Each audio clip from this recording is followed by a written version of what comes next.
All right, so now we're on lecture 3, speaking of our participants. So for this particular lecture, we'll go over how we talk about participant selection and what's all involved. Inclusion, exclusion criteria, do people have to stay in the study forever? How you create that process for going about and attaining your participants for your study, and then moving on, if you have your own project that you'd like to work on, how we can help you with that. So certainly the P for participants is the P in our PICO question. And I always enjoyed selecting the participants and coming up with that criteria for who's in and who's out. It helps you to further define your study as well as your results in the very end. So it's similar then to going back to that Thanksgiving dinner. So you send out this lovely invitation that says, we'd love to have you, and here's the day and time, and here's the expectations of what you want to do while you're at our Thanksgiving dinner, and then you have to let us know whether or not you're coming. So similar to that invitation to Thanksgiving dinner or to a baby shower or whatever event you're having, pretty much these are not mutually exclusive with families and enemies, but you kind of get the idea. And so here's why. Who's going to attend? Depends, date and time, the design, always goes back to that design. Is it experimental or non-experimental? And then what are your outcomes that you're going to look at? So you're thinking of that whole frame of reference when you're deciding on your participants. So here's your evidence-based practice project. Who is invited to be a part of your project? And why are you picking that particular kind of criteria? And then why is it? Because it's based on your PICO question. I'd stick with Excela Help. Where are you going to have these people? I would not take these people home and do any kind of interventions with them at home or in your car or in the parking lot. It's all done here at Excela Help. How long are you going to put up with these people for your participants? Is it a day, one-time survey? Is it over a month period? But they have to be able to leave at any time. They're not required to continue on. And then those benefits and risks to participation. Okay, so your participant, the criteria to answer your PICO question. Very simple criteria all the way to very complex. We're staying with that non-experimental, descriptive, very easy breezy at this point in time. The participants that you're going to use, again, are based on patient preferences and the nurse's clinical judgment and expertise.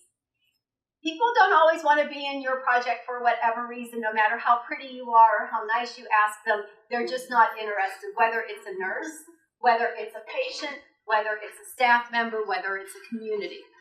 You as staff nurses and as managers are out there looking at patients every day and at nurses every day and as educators, geez, those nurse residents or whoever it is that we want to look at over time. We're the ones that are studying them, and we want to know how we can help based on that PICO question. Similarly with this expertise, I keep pushing the education because you need to know how to find people for your study and then what to do with them when you're in your study, so it may require some additional education. Could be expedited again if you're going that route of IRB, could be expedited or exempt. Safeguards.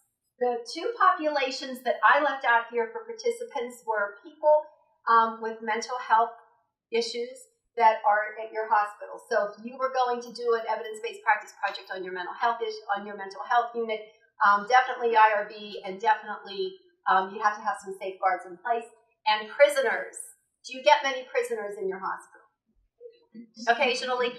I would probably stay away from prisoners because once you increase your level of sophistication in enrollment and studies, then you can enroll prisoners.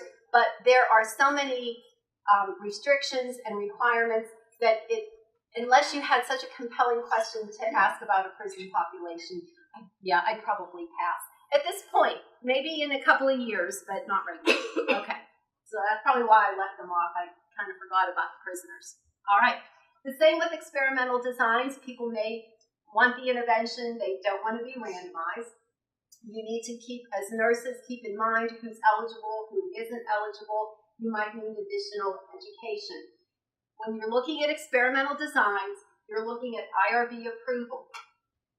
Again, the same safeguards, including the prisoners and people with mental health.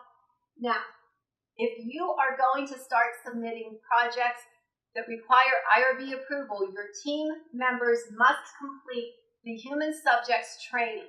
That's about an hour or so module. There's 2 modules from the federal government that are required by your IRB to be completed. And every 2 years you complete those. And they're very interesting. It's about human subjects protections and the history involved in that. And then they have that on file. So that's another consideration when you're looking for IRB approval. Your team members will have to have that certification prior to starting the project. Does that make sense? So you have to build in that additional educational time. Has anybody done those modules? They're very interesting. I think they're interesting. I like doing the review every 2 years. It's the same thing. I don't think they've updated them. It's from the federal government. I haven't seen any updates. Okay. So based again on that PICO question, you're going to come up with who's going to be in the study and who's not going to be in your project. And you're going to go through all of these questions or comments or qualifications within your project. So when you're writing up your proposal that Deb's and her committee is going to read, you have to address each one of these aspects. These criteria here follow your informed consent criteria from your institutional review board. So it behooves us to get this as clear as possible. So breaking each one of these criteria down, inclusion.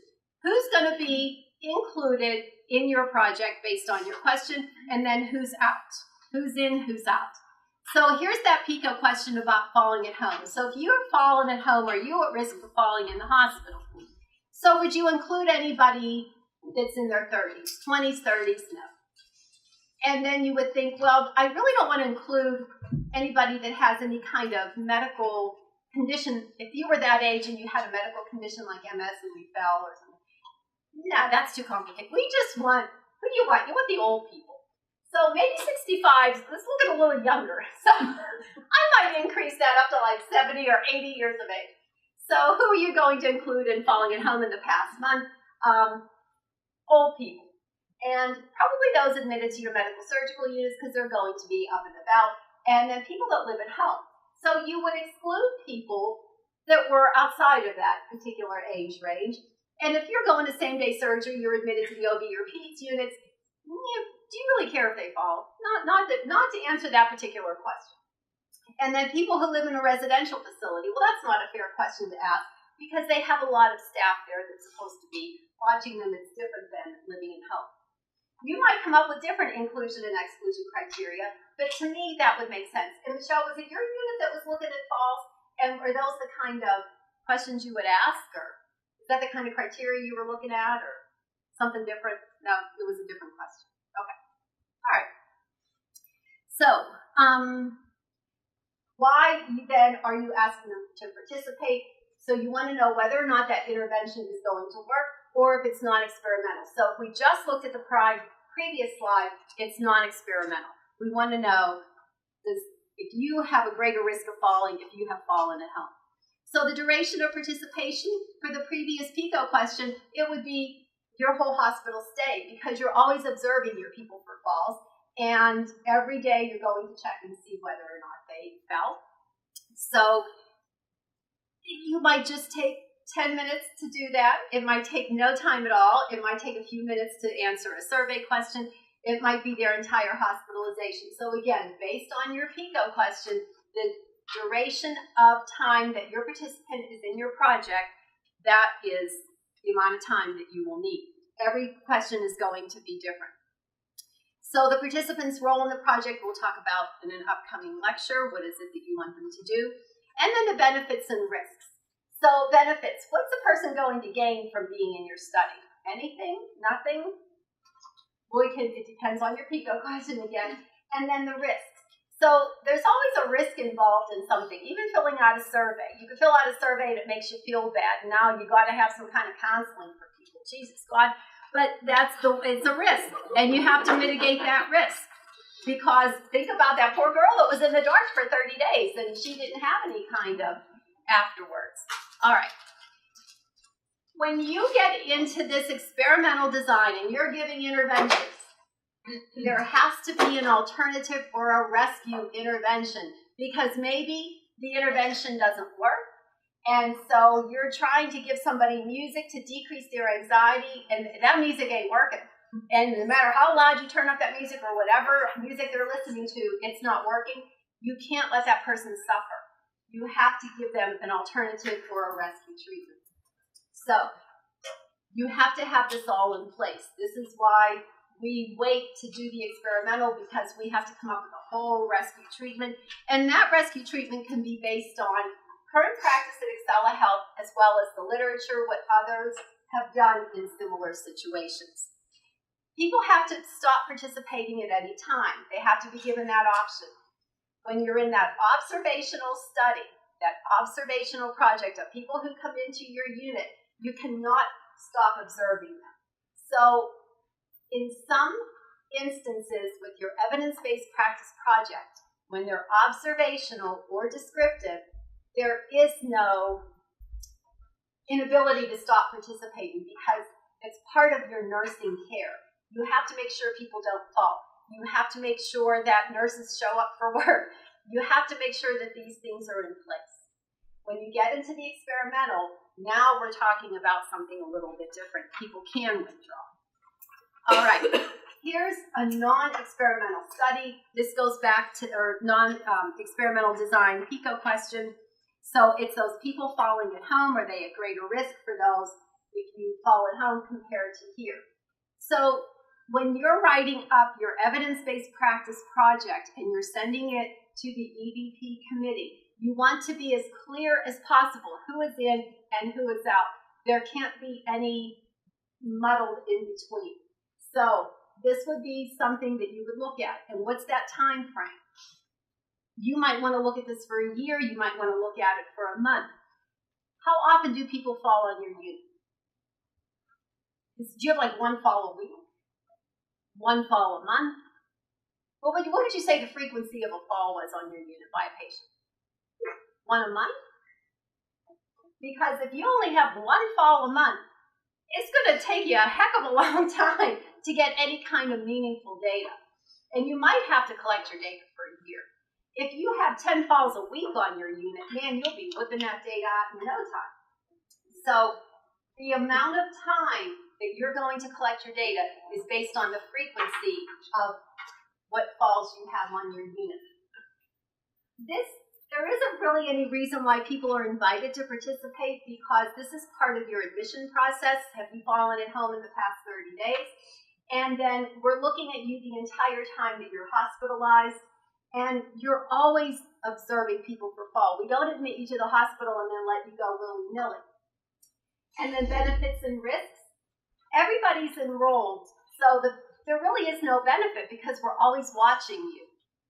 And there is no risk because we here at Excela Health take great pride in not having people fall.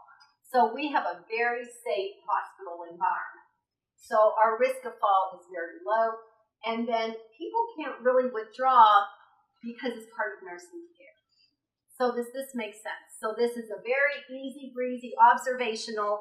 You can have a sign on your unit that says, we care about you and falling. Because we care about you and falling, we're going to ask you this question when you get admitted, and we're going to observe you for falls during your stay on your unit. We're keeping our unit as clean as possible to help you stay fall-free. If you have any questions, ask us. And you're welcome to put that into your packet, to hang it on your unit so that patients know. And you can even have data there that show that people don't fall on your unit. It's great. Non-experimental. All right, so here's that PM care again. Non-experimental, you're asking them, are they satisfied with their care? So when you're asking people to fill out a survey, it helps if they speak English. And if you have a non-English speaking and writing population, you have to have it translated. If you're having it translated, it has to be translated by a reputable person. It has to be double-checked. So you would have to have somebody within Excela Health helping you with that. All right. So why are you having you fill out the survey? We want to know what you think about our PM care here. And we're going to give you this PM care the whole time you're hospitalized. And here's what PM care involves. At 8 o'clock, we're all going to come into your room, and we're going to tidy it up, and we're going to offer you a drink, and then fluff up your pillows or whatever it is that we do. And we're going to say, hey, you ready for bed? And this is good sleep hygiene. We're going to turn off the lights, and good night. That's our PM care. So the benefit is it might help you feel relaxed when we do these things, and it might help you to have a good night's sleep. The risks, I can't really think of any risks unless it's too soon to turn off the lights, or maybe they like to stay up late and now it's too nerve-wracking for them. And withdrawal, you don't have to have the PM care. You don't have to have the juice at night. You don't have to have the lights turned down at 9 o'clock because you're a night owl and you want to stay up late. Okay, so does that make sense? This is non-experimental. You can have a sign on your unit. You can have the surveys in at the end of their hospital stay. You can survey them every night in the morning after they receive PM care. It's however you want to set it up. But this is the people that are participating. Does this make sense? So it's not that you're randomizing. Half the people get it and half the people don't. Nope. Everybody's getting PM care. All right. So here's those insomniacs that are getting those lavender drops. It's an experimental design. We've had the IRB. You have to be able to read, write, and speak English. You're going to get admitted to a medical unit at Excela Health, and you're going to tell us that you have insomnia. So a self-reported insomnia, we're going to give you a scale to fill out. All right. We want to know if breathing in these lavender drops is going to help you to sleep. And we're going to do this while you're hospitalized. We'd like to invite you for the 4 days that you're going to be with us. And we're going to do this between 9 and 11 at night. And then what your participants are going to do is the method, and we'll talk about that later. The benefit is you might sleep better inhaling these lavender drops or no drops. But then you might not like lavender. You might find you just don't like the fragrance to it. All right, you find it unpleasant. You could refuse the drops. You could turn off the infuser. You could do whatever it is that you want. You could not complete it for the whole 2 hours. And the alternative is you have to have a rescue in place if they still can't sleep. So you've said you're self-reported insomniac. We've offered you these drops. If after 2 hours the infusion doesn't work, or 1 hour, whatever it is that you've decided, you have to come up with plan B. And what's that plan B going to be? Is it going to be more milk? Is it going to be an order from the physician? Or any kind of sedative or sleeping pill? So you have to have this all figured out before you move on. Does that make sense? All right. So it's a daunting process, but it can be done. All right. So this is the people, again, that get the lavender. This is the non-experimental, the control. They don't get the drops. So whenever you have, this is IRB that Lois had talked about earlier, you have people who are in the control group and you have people who are in the experimental group. So the people that aren't receiving the drops, they need to know that they can smell that they're not getting the drops. But everything else stays the same. You still have to have that rescue treatment for them. And maybe you want to pick a different drop. I don't know. Depends on your question. So how are you going to get people into your evidence-based practice projects? You're going to have to decide who's going to recruit. The recruiters have to be part of the team. So you're going to decide in advance if every staff nurse can recruit for this project or only your team members. I guarantee you if it's an experimental intervention study, it can only be the team members who have the IRB training and are on the project. Everybody else, no, it can only be them. And these are the criteria that they have to meet. That when you put up your sign on your unit about PM care or about the falls, then these are all of the answers that you have to address. You have to tell them how long, who's invited, blah, blah, blah.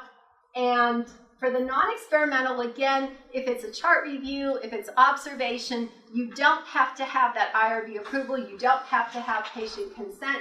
But it's nice to let people know that you're doing something on their unit. You probably have your lean projects posted on your unit as well. So it's the same thing. And again, informed consent. When you get into that experimental, then it's time for a formal document. Your IRB has a template that you're required to follow for consents. And then we would work on that together. But it includes all of that. All right. So for your evidence-based practice project that you might have on your unit, look at your PICO question and then start to formulate how you would have your recruitments done for participants in your project. So the more detail that you can have with your participants, the easier it is when it comes time to enroll and to go forward with your project. Does that make sense?